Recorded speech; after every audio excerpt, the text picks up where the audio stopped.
So you got so funny because I loved watching The Rock in my days whenever I used to watch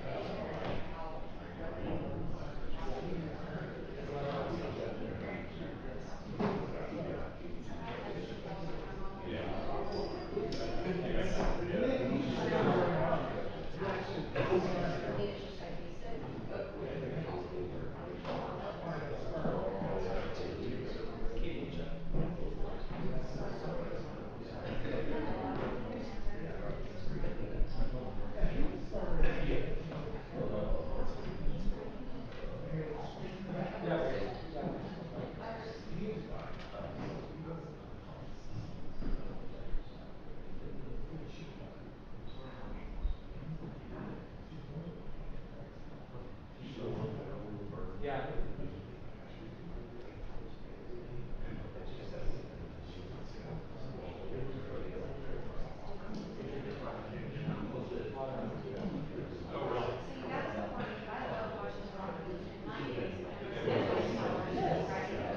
Watching it back on TBS when it was crossing like Longhorn for the first time in Australia.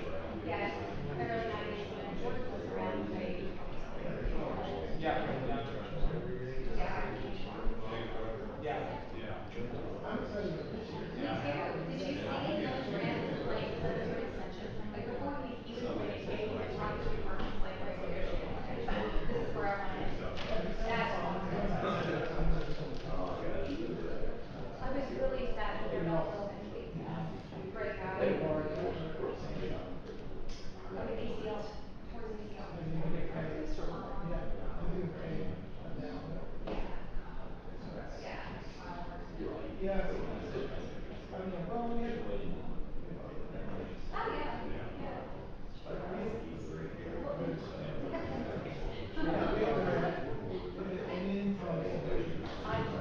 Incredible.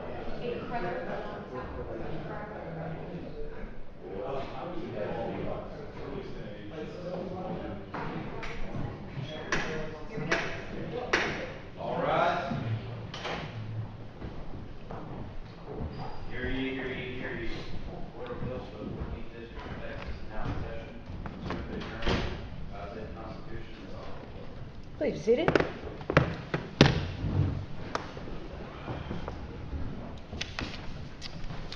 We have one case on the docket today, Exxon versus Tamara Brown and others.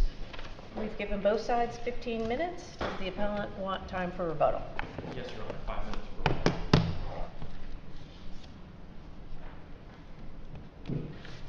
We're ready when you are.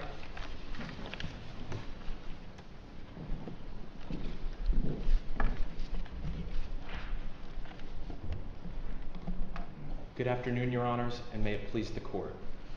The jury charge did not require proximate causation of injuries. I plan to discuss the harmful error in the charge and the error in the charge and the harm resulting from that error. You agree it required causation, just Correct. not proximate cause. It required but-for causation, Your Honor. Okay. But So what we're talking about is foreseeability. Foreseeability and substantial factor, both of the additional elements of proximate causation that were left out. And why do you think substantial factor is not in but-for causation? Well, the definition of resulting from, we've set forth cases discussing it in one of the footnotes in our brief. The lead case discussing the plain meaning of that is the Burrage case, which explained that resulting from is different than the substantial factor. And if we look back at the history of where the charge language that we have today came from, we can see a long line of cases distinguishing between this but-for type language and the proximate causation language that is required. And I'd like to dive in with respect to error to the history of the Texas Supreme Court's guidance regarding submission of proximate causation, and then how that intersects with the history of and development of today's pattern jury charge. And well, all the old Supreme Court cases support the way this was charged. Respectfully, Your Honor, there is a 1935 Texas Supreme Court decision that leads up to the modern case law dealing with proximate causation of injuries. And that case is Norton versus Castor.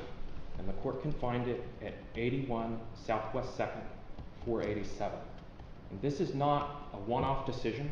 There's another case from the Texas Supreme Court in the same volume of the Southwest 2nd.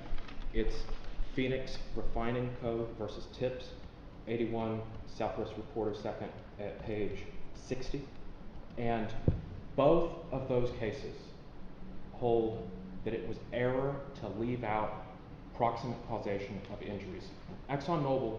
What type of cases were those? What type of cases? Negligence cases, Your Honor, personal injury. The Norton case, the defendant argued that there was error because, quote, that the standard that should have been submitted was that the said negligence was the proximate cause of the plaintiff's injuries, and that the giving of a different causation standard as to injuries was error, prejudicial error. The Texas Commission of Appeals agreed, and that opinion was adopted by the Texas Supreme Court. This is not a one-off decision, but it plays into the development of the case law. And the next data point in the history that I'd like to turn to is the Cowden-Cabco case cited by the plaintiffs in their brief for the proposition that foreseeability of injuries and proximate causation of injuries is not required. That case, in the middle of the Cowden-Cab decision, it cites to the Norton decision, and it says, it's interesting to note the decision in Norton. And interesting it is indeed, because it contradicts the Court of Appeals decision in Cowden-Cab. Cowden-Cab then spilled over, it was a 1968 decision, into the 1969 edition of the pattern jury charge, the first pattern jury charge that there was.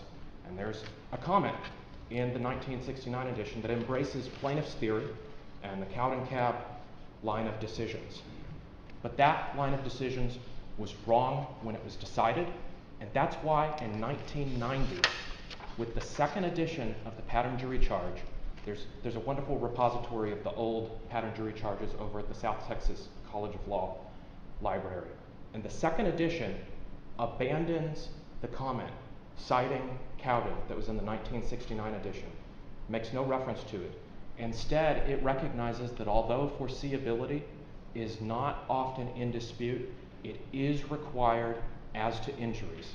And as support, it cites another case, another negligence case, personal injury, that's at the foundation of the Texas Supreme Court's guidance about proximate causation and personal injury.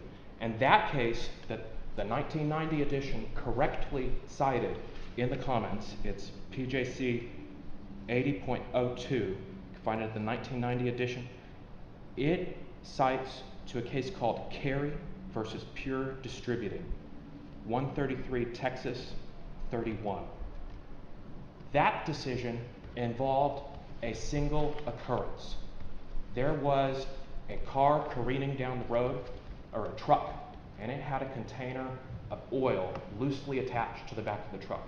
That container fell off the truck, struck one person, and then another person suffered severe injuries from the fright of what happened. It went up to the Texas Supreme Court. The Texas Supreme Court recognized that there was this one thing that happened, the container of oil falling off. There were two separate sets of injuries, and the court drew a line between the two and said, the question is foreseeability of injury, anticipation of these types of injuries. So, well, it's pretty foreseeable that people are going to run away from an explosion. This is not an unusual case where we have more than one injury. it's More than one possible causation. People ran away and they were injured. Now, I understand you argue they weren't injured, but the jury could have answered zero if they wanted to. that goes directly to harm, and we've set forth in the bench exhibits a number of exhibits from both the start to the middle to the end of trial. We see zero damage awards all the time when the jury doesn't think someone was injured, even when occurrence is used. They'll say yes to negligence and zero to damages. We were entitled to argue the issue of foreseeability and causation to the jury when these plaintiffs denied being injured by the very thing that the jury charge defined as the occurrence. The focus of trial was on the fire that did not burn and did not directly injure any of these plaintiffs. And at tab B of our bench exhibits, you can see that at the beginning of trial, the trial court told the jury the focus of this trial is going to be on proximate causation of injuries. We asked questions during jury selection about causation. But you're not answering my question. The jury could have answered 0 if they wanted to. If they thought the injuries were not caused by running away from the fire. That's not what the charge instructed them to do, Your Honor. They were instructed to look at anything resulting from. Resulting from. I mean, that covers it. But for, they could follow that. We were entitled to argue about whether or not the fire was a substantial factor in causing that, and whether these attenuated slip and fall injuries. What other factor would there have been in their injuries, assuming they were injured by running away? Their own conduct in running away, the attenuated distance, the mere fact that they were simply. Submit a negligence claim against them? No, Your Honor. The question, we stand on proximate causation, and the Texas Supreme Court has never held as a matter of law that fright and fleeing for someone who is not directly impacted by an occurrence is, as a matter of law, foreseeable. The outer bounds of foreseeability and approximate causation are sometimes subject to disagreement and in drawing that outside boundary, and for good reason. But there's a large gray area where we're entitled to argue to the jury about whether or not the sort of injuries that occurred were the type that one would have anticipated. Okay, you keep using the word fright. And so do you agree that any anguish that the plaintiffs experienced by contemporaneously watching the explosion as it happens is different from what may have occurred after a certain amount of time when they flee and then they're hurt when they're fleeing? There is a difference, Okay, yes, so sir. Wouldn't that be foreseeable anyway? Even if you had the instruction that you wanted or the definition you wanted, wouldn't it be foreseeable that a person that witnesses an event such as this would suffer some sort of fright, as you say, at the moment that it happens? Mere fright standing alone is not itself compensable. There needs to be something more added to it. And that's why You haven't made that argument in your brief. we've argued about the attenuated nature of causation.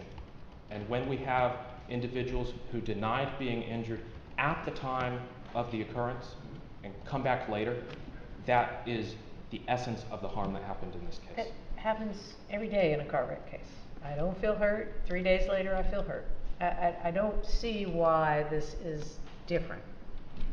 I'd point the court to tab D, the argument that plaintiff's counsel made in closing, saying, if you find responsibility for the fire that was the focus of the trial, then you need to hold Exxon accountable for the injuries that these plaintiffs suffered. They were able to make that argument because this jury charge did not require a proximate causal link between the occurrence, the fire, and the injuries. Before you sit down, please address the damages. And if you have asked for a remitter, what amount do you suggest? Your Honor, it's hard to suggest a precise remitter when we don't think there's any evidence at all to sustain these damages. But I think for guidance, Well, there's certainly testimony on many of these elements. some of it's speculative, conclusory, or just not matching the jury charge. But I'd point the court to your decision, Justice Christopher, earlier this year in the Garza v. Escamilla case, which dealt with much smaller numbers. And I think that provides the baseline for if we were looking at a factual sufficiency review about where these numbers should align. And I'd also emphasize that we have not challenged the legal or factual sufficiency of the Payne Awards. And so when you factor in the very large awards that the plaintiffs would get for pain and suffering, I think that all the rest of the awards are very excessive in light of that global figure. When we examine the excessiveness of the damage awards, are we entitled to look at other case law and compare money awarded for comparable damages? So that's what this court did in the Garza case, just as a rough ballpark. I'm not advocating some bright line rule like the Fifth Circuit has, but I think that when you look at the record as a whole, and then compare the extreme damage numbers to the lower numbers. But Remediator requires us to go through each element of damages and suggest a different amount. What are you suggesting? I'm suggesting the range in Garza versus Escamilla. The total award in that case was about $500,000. Here, we're already not contesting $4 million apiece for... But the fact that you're not contesting that doesn't mean you can zero out the other damages. I'm not suggesting for a factual sufficiency review that would be zeroing them. But I think pushing them down to the range in Garza via Escamilla is their best case scenario. The future impairment award in Garza was $200,000. We don't have evidence even coming close to what happened in Garza, and I think that's the high watermark of where the excessiveness challenge would go, assuming that there is even evidence of the existence of those damages in the first instance. So we did a Remediator in the critical path case. Are you familiar with that? Yes, Your Honor. And how would you distinguish that? I mean, I know it's death versus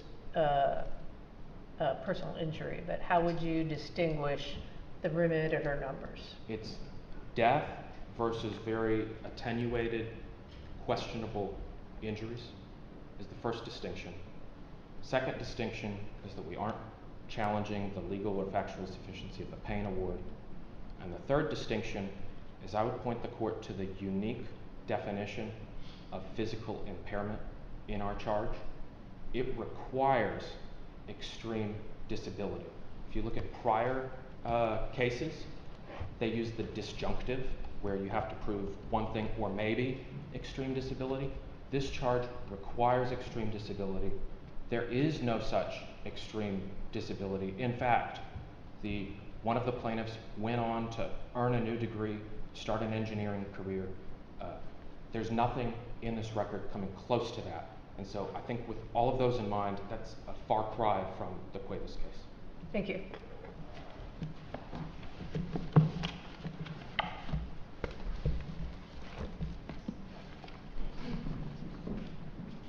So before you start, we have a couple of questions about the record. Sure. We cannot find 306A, which is the summary of Roque from the life care planner. Do you by any chance know where it is? So I can direct the court to where Dr. Sasha Iverson did the life care plan for both Brian Roque and I believe it's Roque. Right, it was admitted. Yeah, But yes. I don't find it in the record. The specific exhibit? Correct. I do not have that specific exhibit off at the top of my head, and for that I do apologize. No, that's okay. I was It's going just- to ask. And then my next question is, was the full life care plan ever admitted for either Roque or Brown? It was for Tamara Brown. I do have that. And in fact, in the letter brief that I submitted earlier, I believe I submitted it on Something more than Friday. this 2 pages. Was the full life care plan submitted? I believe the entire exhibit was in fact admitted. That's their exhibit, Your Honor. But in my letter brief that I provided the court on Friday to address the 2 cases that were raised in the earlier letter brief by Exxon, I specifically referred to the exhibit for Tamara Brown's LCP. Okay. I do know that her entire LCP was admitted. I apologize. I do not know if the entire LCP for Brian Roque was. I was going to ask Okay, Your if you could supply that for us. Of course. All right, now we'll let you make your argument. Thank you. Thank you. I love coming out of the gate with an agenda, and I very much appreciate that. My agenda was also going to ask, because there were a number of cases that were raised for the first time by Exxon before this court. The Norton versus Castor case.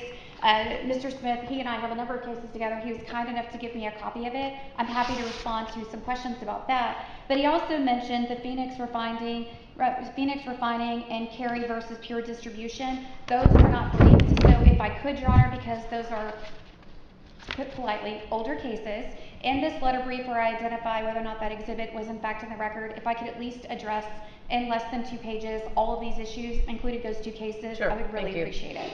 Now, I would like to address the Norton versus Castor case, which Exxon used during their time in the court as kind of the progenitor of the occurrence proximate cause issue that is being argued today.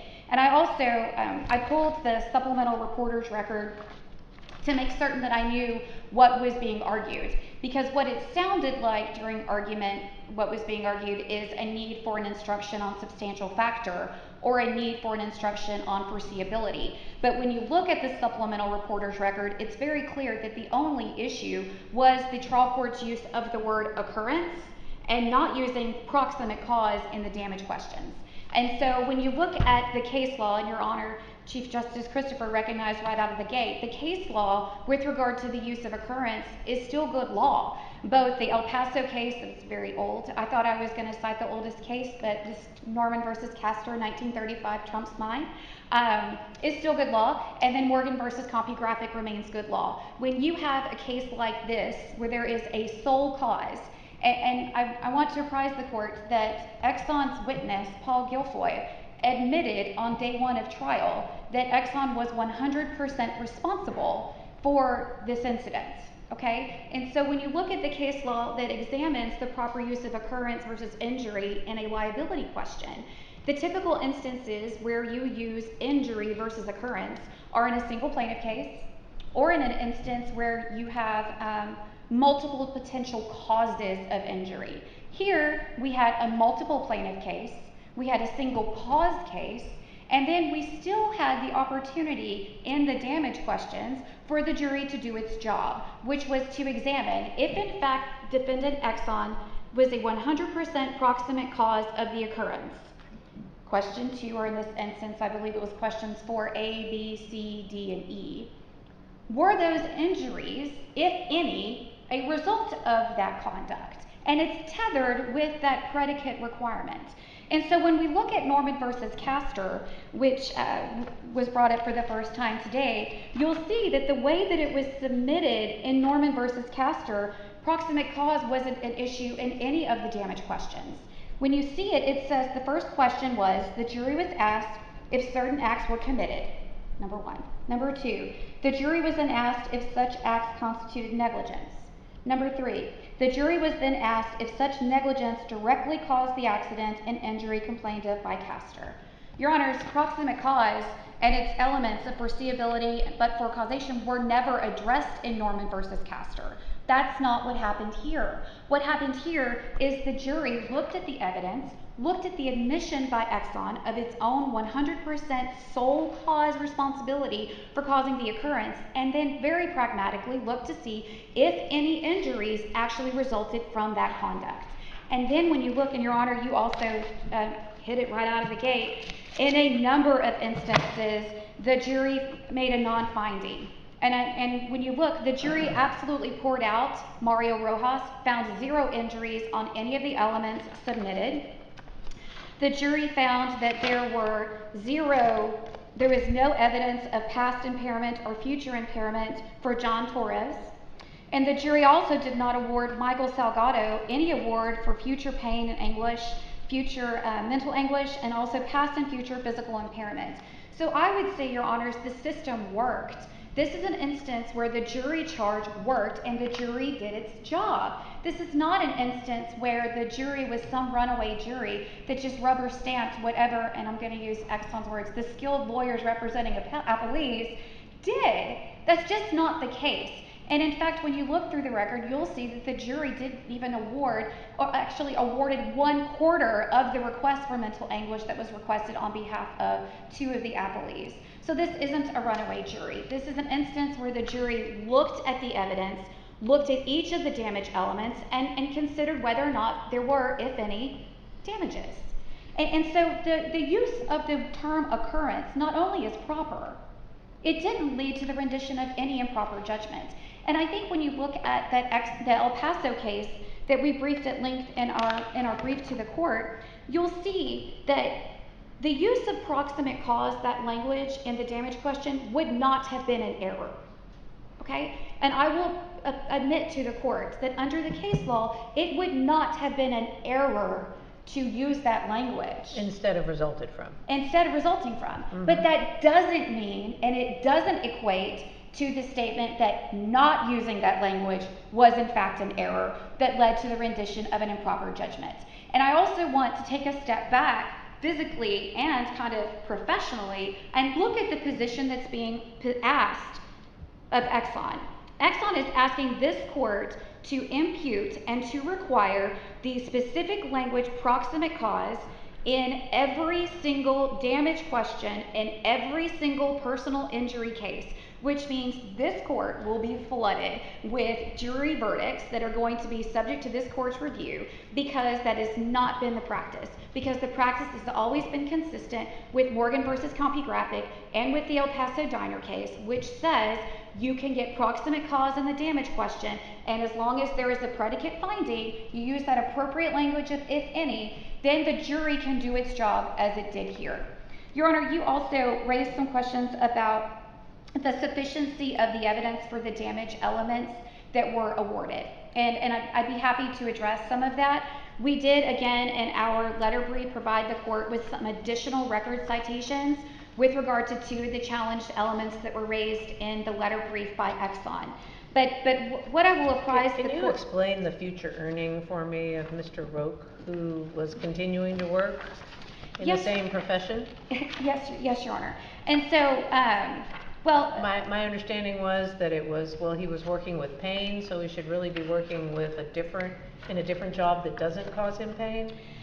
So he is in a different role now, number one. He is in a different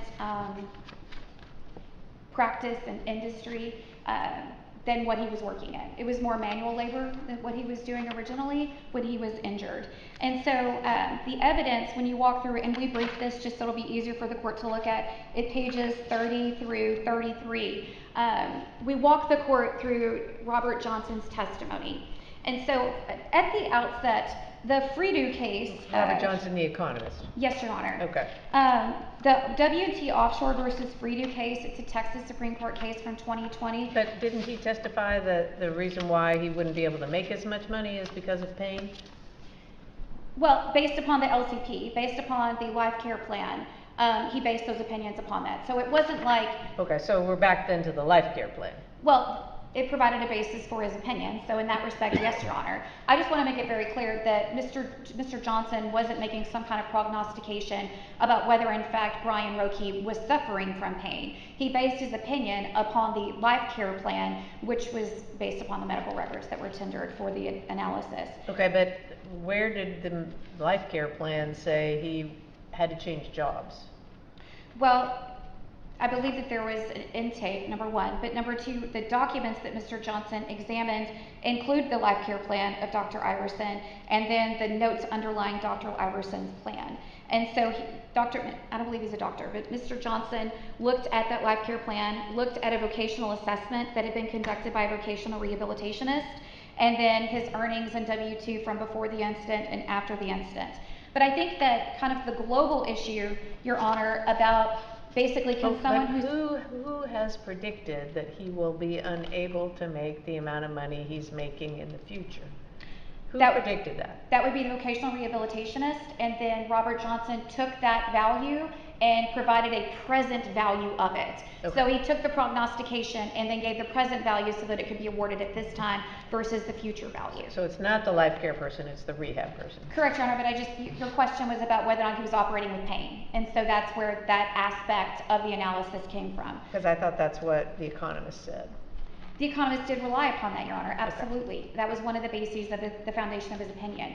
But I think the global issue that you raised, Your Honor, is addressed by the Texas Supreme Court case in WT Offshore versus Freedo, which, again, we briefed, but it makes it very clear that merely because the individual is earning more money now is not evidence of a lack of a damage. And so the Supreme Court found if sufficient, legally and factually sufficient in WT Offshore, the very analysis that Mr. Johnson used in this case. And so the methodology that Mr. Johnson used, the process in which he formulated his opinions, the bases of those opinions falls squarely within what the Supreme Court said was proper in the Freedo case. And so on that issue, we can look there.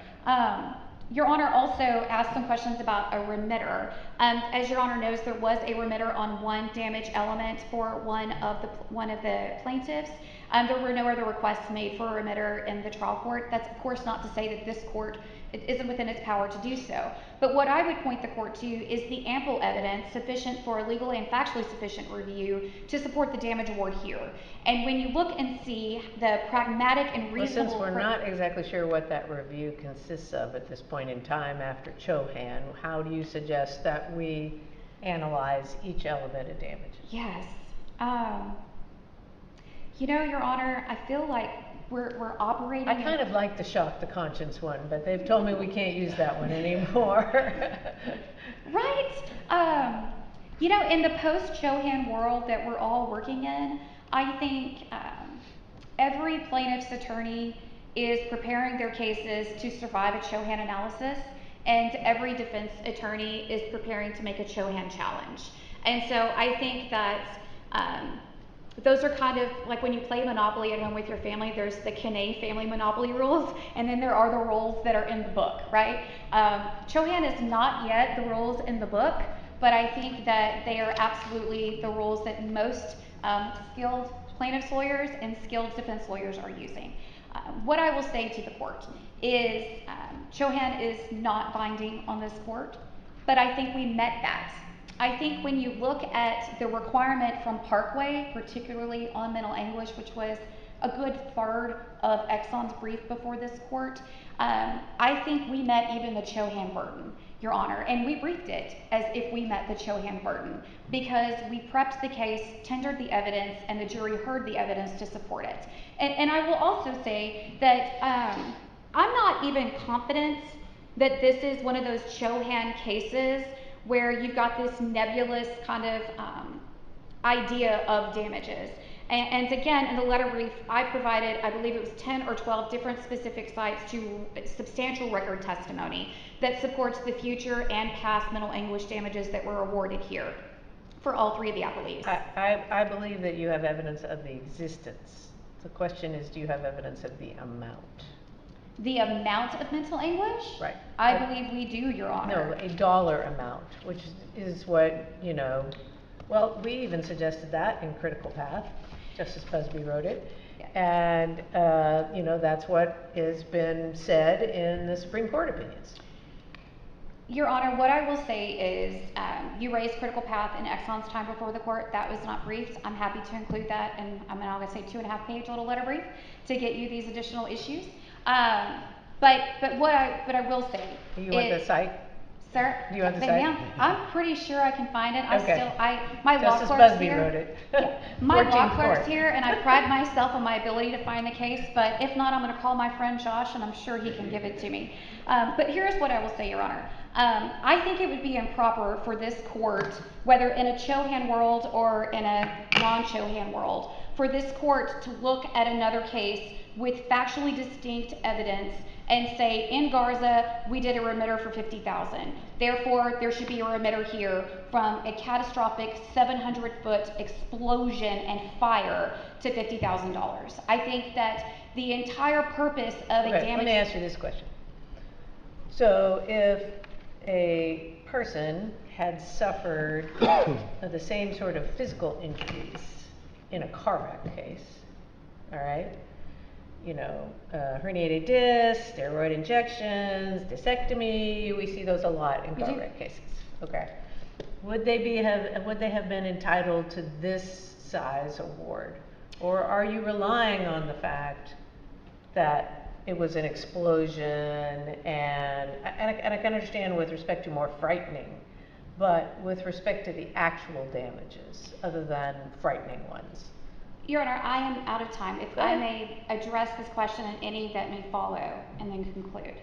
I think that case law is clear that, I'll strike that. I think case law can guide this court to say a herniated disc is worth X amount because that's consistently, there's a range of what's awarded. But we're not challenging, past meds here. Past meds are not on the table. So for that specific example, Your Honor, yes. I don't think you can compare a 700-foot explosion and fire that rattled the cage that Tamara Brown was in to the point as when she was trying to escape that ladder cage, she slipped and her coworker braced her from the fall. I don't think you can compare that to a car accident. Maybe for past meds, and maybe for the value of future meds, because if there's a surgery. Wouldn't the impairment be the same? Well, I think the impairment is also very specific. Wouldn't the disfigurement be the same? I think the disfigurement could be the same. If the scars are the same and the humiliation and embarrassment are the same, I think the future meds, if there's a surgery recommendation, could be the same. But I don't think the experience is the same, and that really gets into the mental anguish. And that is kind of the largest component of what's being challenged here. The mental anguish and fear, the regular panic attacks, and to get into the duration you asked about, Your Honor, and to pick on Tamara Brown for a second. She had, immediately after the accident. Let me ask you this question. Would a person have been entitled to mental anguish who wasn't physically hurt? Who was just out there that day and got scared and ran away and wasn't physically hurt? I mean, isn't it tied to the physical injury? I think that mental anguish and the suffering of mental anguish requires some kind of substantial disruption in your daily activities, which manifests in a physical result, whether it's a panic attack or something. No, but I'm talking about, could someone out there who ran away but wasn't physically hurt sue for mental anguish? I think they could sue for it, and they run the risk of what happens to plaintiff Torres and be poured out by the jury. So I think that there is that risk. Whether or not it's cognizable under the law, I think if you meet the definition of mental anguish and there's a scintilla of evidence to support it, it goes to the jury. Whether the jury finds that But without a personal injury, don't we have to have some sort of an intentional tort to get just mental anguish? I do. Because we don't have negligent infliction of mental anguish. Absolutely, we do not. That's not a cognizable. So the mental anguish has to be tied to the physical injury here. I think it has to be tied to the existence of an injury, Your Honor, and I'm not arguing otherwise. What I'm arguing is that you cannot compare experiencing this plant explosion with a towering inferno the size of the JP Morgan Tower to a car accident, because those experiences are very different. And so while you may sustain a herniated disc and require ESI injections or have a course of treatment that's similar, that experience is very different. And that experience serves as the basis, I believe, in the record it indicates. When you look at the substantial testimony of Brian Roque, the testimony of DeMarcus Friels, the testimony of Tamara Brown, as well as the medical testimony of Dr. Glass, that these individuals suffered the mental anguish that they did because of their experience, and not merely because they suffered some pretty substantial personal injuries. And I do believe, contrary to what Exxon has said, that they did in fact suffer some pretty substantial injuries. And there is evidence substantiating those substantial injuries, as well as the fact that the mechanism of the appellees in obtaining those substantial injuries could only have happened as a result of the occurrence made the basis of this suit. And for these reasons, we ask the court to affirm the judgment of the trial court. Thank you all very much. Thank you.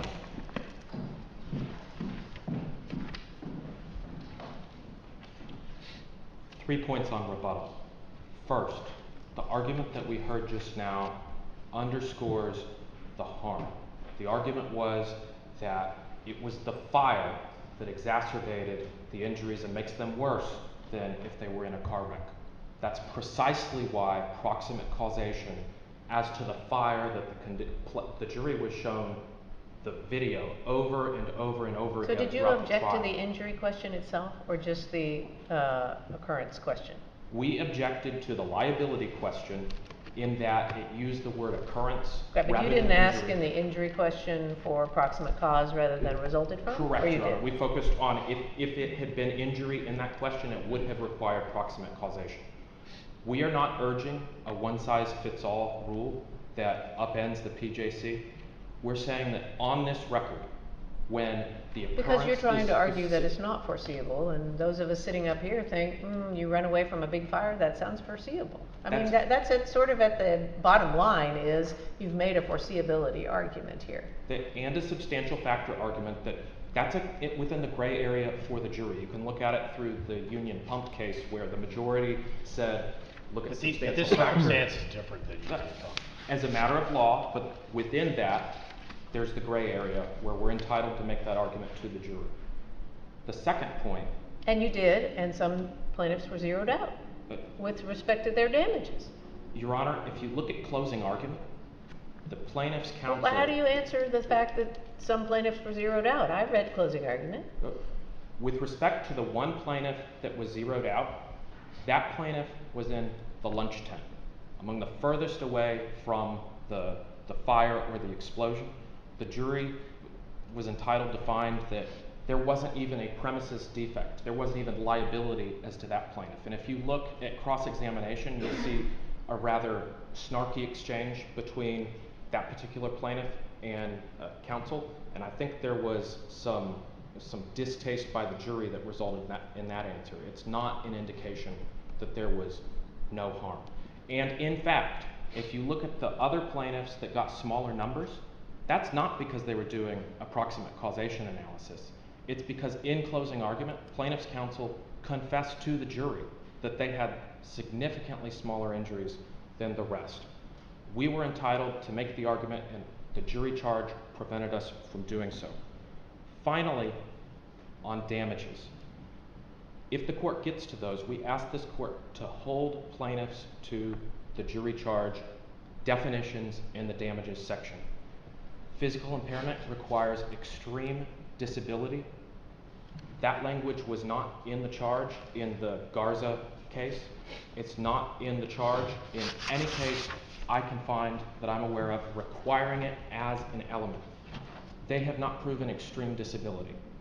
As far as mental anguish, you will find statements by the plaintiffs that they maybe have nightmares once a week, once a month, 29 RR 120. You will find that Brown maybe has nightmares a couple of times a week, 39 RR 94. You'll find a doctor saying that Mr. Friels may never be the same, 37 RR 26. That is not the type of evidence that justifies the types of awards that we have here. That's speculation rather than affirmative What about evidence. the doctor who testified about PTSD? Your Honor, he made a diagnosis over the phone without even looking at medical records. All right, If but that's some evidence, unless you can somehow strike that evidence from the jury, which did not happen. our position is that it's facially speculative and incompetent. And if you look at what these individuals proceeded to do. But you didn't ask to strike that testimony, did you? That's correct, Your Honor. We did not. Our position is that it is facially speculative and conclusory. With respect to the life care plans, the full life care plans are not in the record. With respect to future earnings, you'll see that Mr. Johnson made his prediction based off a single pay stub. If that is not conclusory, I don't know what is. We ask this court to reverse and remand for a fair trial where the parties are held to the proper standard of causation. Thank you. Thank you. Thank you for those excellent arguments. The case is submitted and we are adjourned.